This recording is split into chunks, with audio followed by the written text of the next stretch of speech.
I'm going to be talking about design by recombination. And the reason why we need this is because of a world that sees itself in terms of resources and extraction.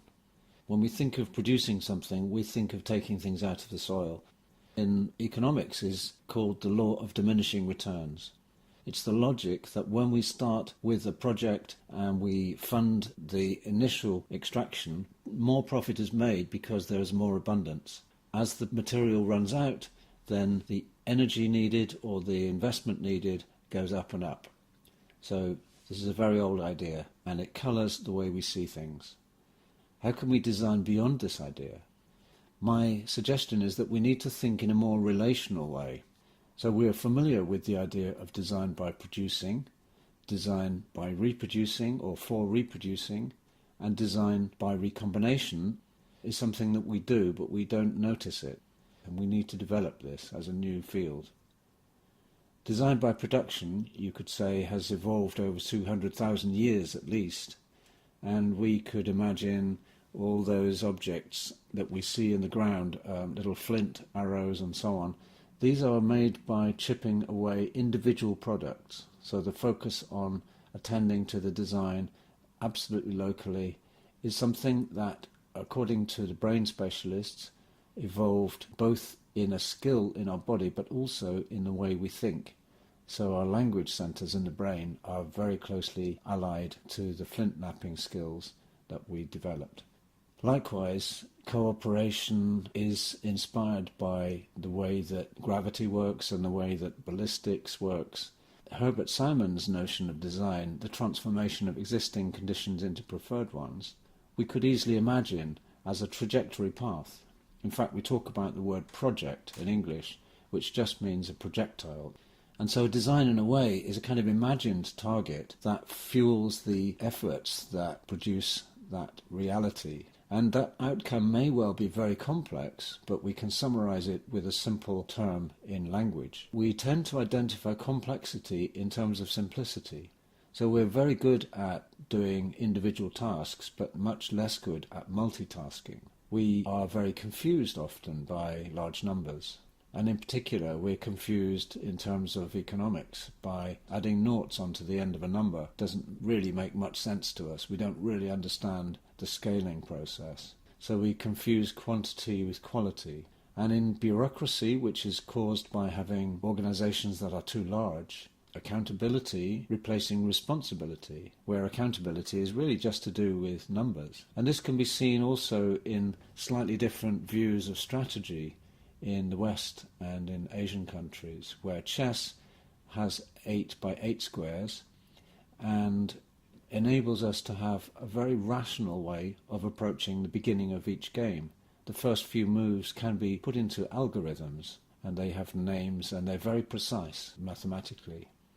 On the other hand, Go, which usually has 19 by 19 squares, not a great deal of difference, you'd think, but it means that in chess, where you have 10 to the 120 possible moves, in Go there are 10 to the 761, which means that it's almost impossible to hold the mathematical precision in your head, so you have to be more intuitive. And I would think that this responds also to different ideas within science. In Enlightenment science, this led us to some very mechanistic principles from physics, in which physics is characterized by quantity and by the notion of dissipation. So Descartes, for example, believed that the world is a kind of clockwork machine that is running down, very similar to the sustainability arguments.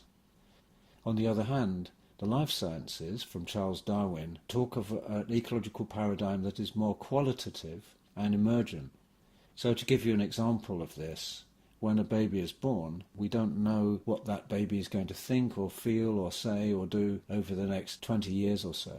One reason why we perhaps tend to make design more like the mechanistic side is because it's predictable. A dead body, in contrast to a newborn child, is very predictable. If you put it in a laboratory with very controlled conditions, then science can predict what's going to happen to it. The skills that we lack in our thinking, we make up for with machines and automation. We can do all sorts of amazing tasks using technology to do them for us. And in a way, design for reproduction is a way of getting over our inability to understand complexity. We simplify by copying something, we reduce it down, and of course this has been extremely successful. Design for reproduction got so fast and effective that it enabled us to follow a dream that came perhaps from the French Revolution, followed by the American dream, which enables almost anyone to have anything at any time, anywhere. That's the vision that we get from this notion of freedom and individual liberty, of course made possible with technology and cheap energy.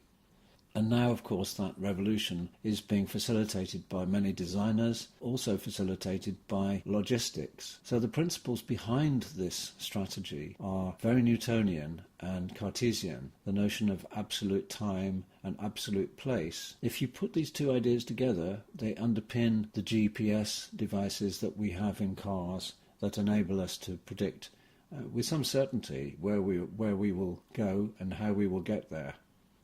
Again, through economics, which in my view has been a very reduced idea, a very mechanistic idea of the world. You look at these revolutions since the 1960s, we have become immensely more rich. But on the other hand, we have done so because we have not seen the world in terms of relations and combinations.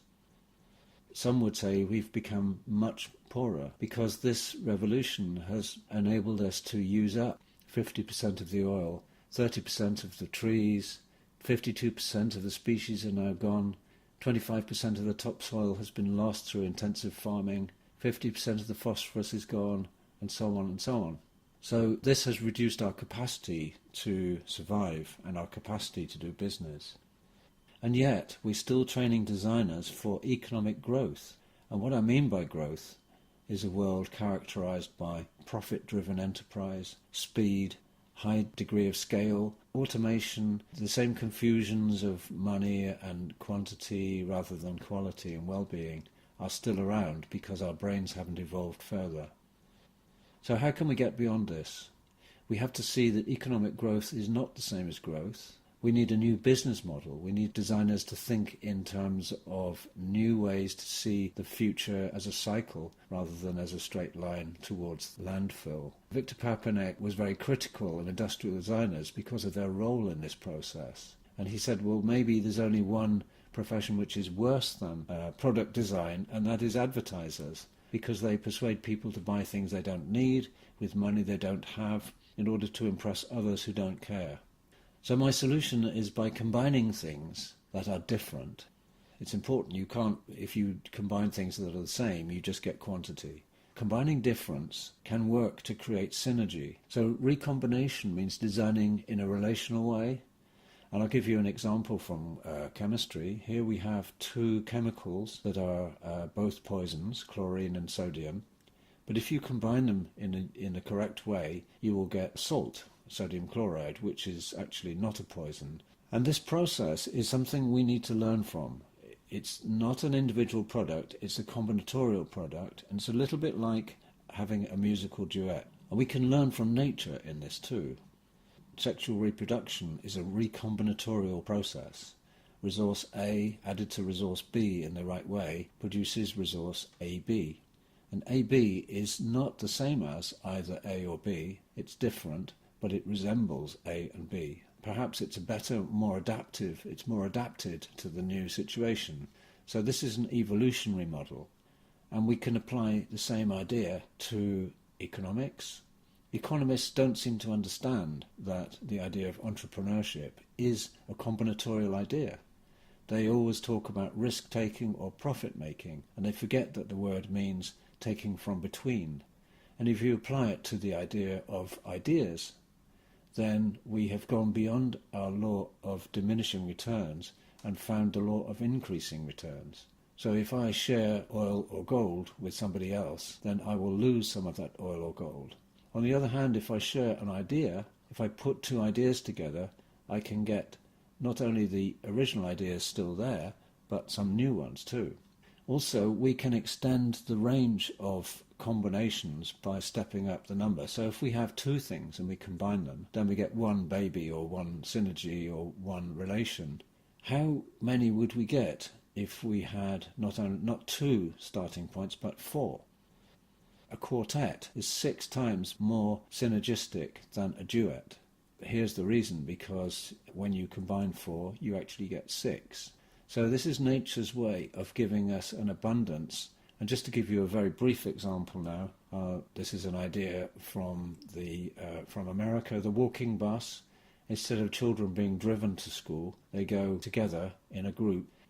Just to map this out, you could say that these are the purposes that we put together: less air pollution from cars, walking is a good exercise, children meet each other and socialise better, and we're saving money, we're saving fuel.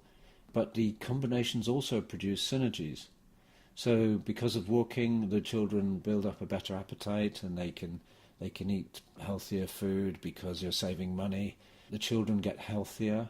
There's cleaner air for the whole community and the children get cleaner air.